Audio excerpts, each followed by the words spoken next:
Welcome back to another episode of Better Than I Call Podcast. Recently, I went to Fanatics Fest for the first time, and it was a dope experience. Now, I wasn't able to go all 4 days. I had work, but I was able to go Friday and Sunday. And Friday was probably the best day that I went because I went with a few friends, and I got a chance to meet some dope individuals. Like I already, like I had a what was I gonna say?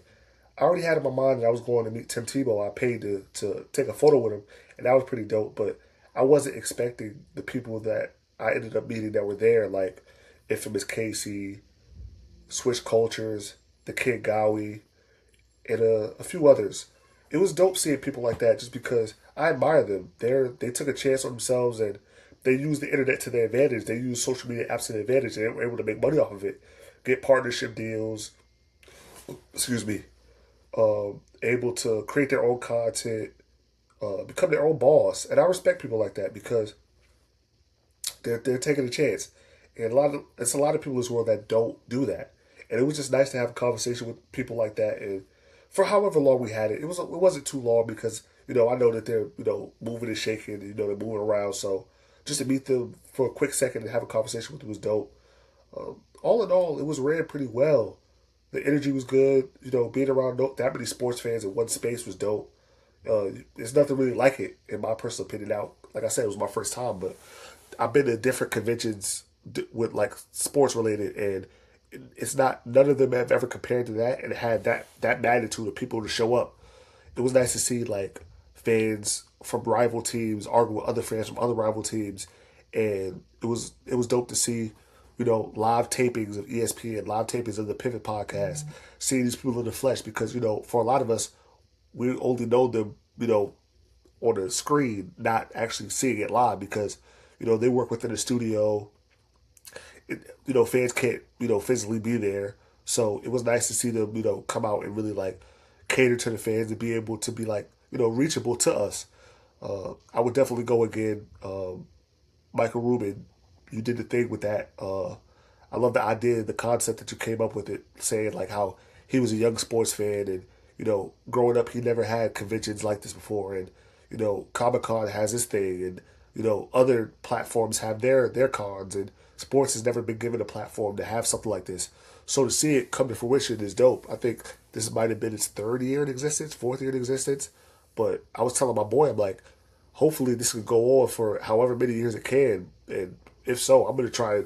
We're gonna try and go every year as many years as this is able to last because I really enjoyed myself. I really felt for the first time like I was around my tribe, like or my people. Like I felt the most comfortable I've ever felt around a group of people at that event. Now there was two floors. There was the downstairs floor where they had like the photo ops, the autographs. You had different vendors downstairs. You had different games that like people could play to get like merchandise and different access. Like you had exclusive merch, hats, shirts, jackets. You had athletes down there that were like walking around talking to people. And then I feel like if I could compare, the second floor was like the most lit floor because that's where you're gonna see athletes walking around that you could reach out and touch and have a conversation with. I told my boy, I'm like, you want to keep your eyes open because you just never know what you're going to see. It was people in there that I wasn't expecting to see. I got a chance to see Sharif O'Neal, Shaq's son. I wish I would have asked for a photo, but it'll come eventually. I got a chance to see Michael Jordan's daughter, Jasmine Jordan. I got a chance to actually take a picture with her, which was pretty dope. I was nervous because I was like, dang, I didn't really wasn't too confident and sure that it was her, but me seeing her for the long period of time that I did see her, I was able to confirm that it was her. And I had a conversation with her. I was just like, gave her her flowers. I was just like, I'm a big fan of you. Obviously, your dad and what he does, what he's done for the culture. And I asked her for a photo, and I smiled. She smiled, and I just walked off. I got a chance to see. I got a chance to meet Smack TV. Uh, the he does battle rap. DNA. He's a battle rapper. I got a chance to talk to like a lot of like minded individuals that like are like kind of like on the time that I'm on of like trying to create a platform to be your own boss. Because the most important thing in this world, I feel like, when it comes to like starting something is ownership. Like you want to own what you do, and I feel like a lot of those people that I met, they own what they do, and they're pushing forward with whatever platform that they're in, whatever lane that they're in, and you gotta respect it. Sunday, I went back for the last day. It wasn't as crowded as Friday, but a lot of people still came out.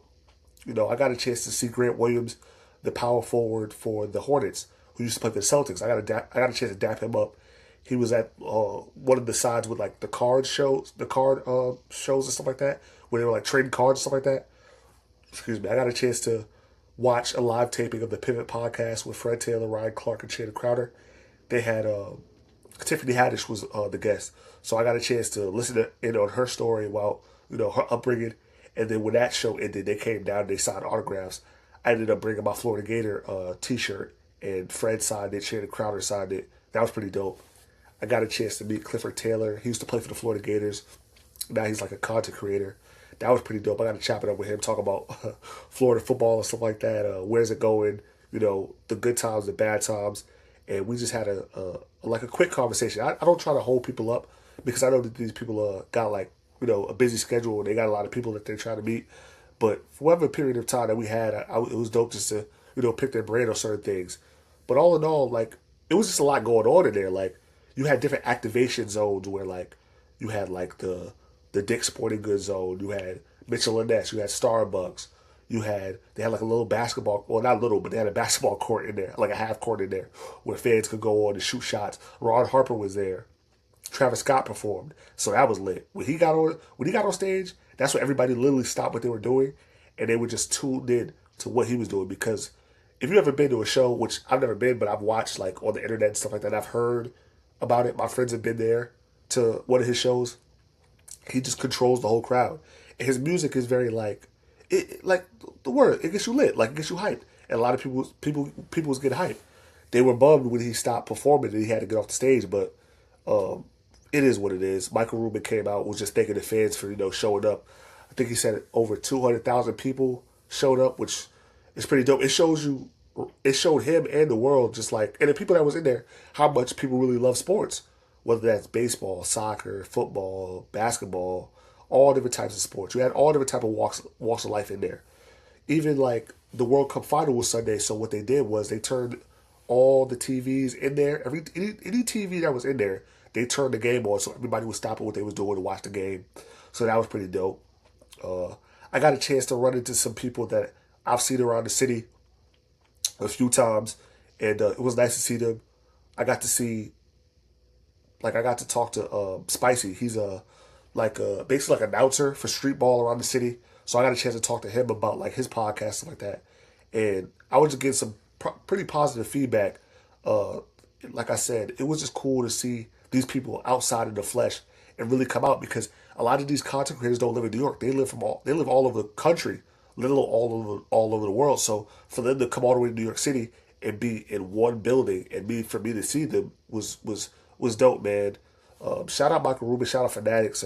I know a lot of people complain, well not really complain, but I saw some videos of people saying like they didn't really like mess with the vibe. My personal opinion, I have no problem with it. Not with what they're saying. I had no problem with the way that it was ran. Is things are going to be perfect? No, like they're making mistakes. They're still relatively new to the space, so I mean it's trial by error. They're going to get better at what they're trying to do and how they're trying to move.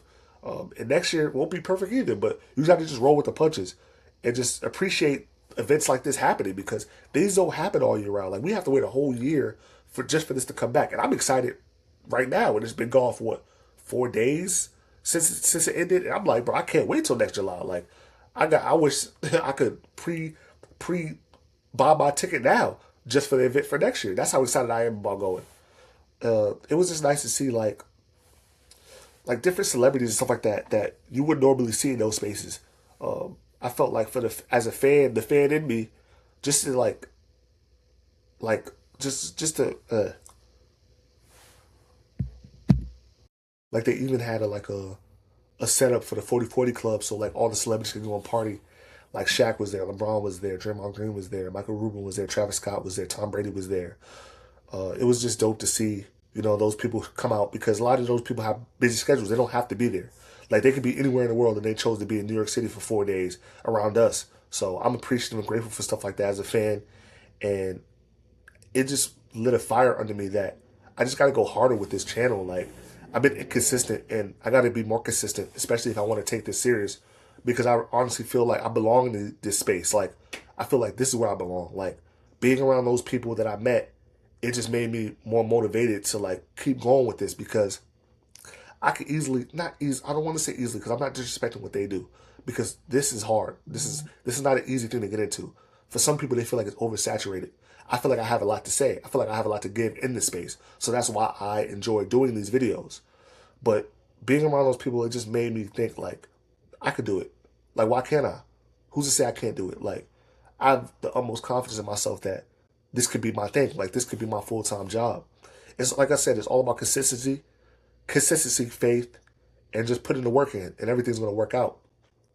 But I say that all to say, shout out Fanatics, shout out Michael Rubin, shout out all the people that came out, shout out all the people that I met. I can't wait for next year to see how that goes. Like, comment, subscribe, and I'll see you guys in the next episode. Peace.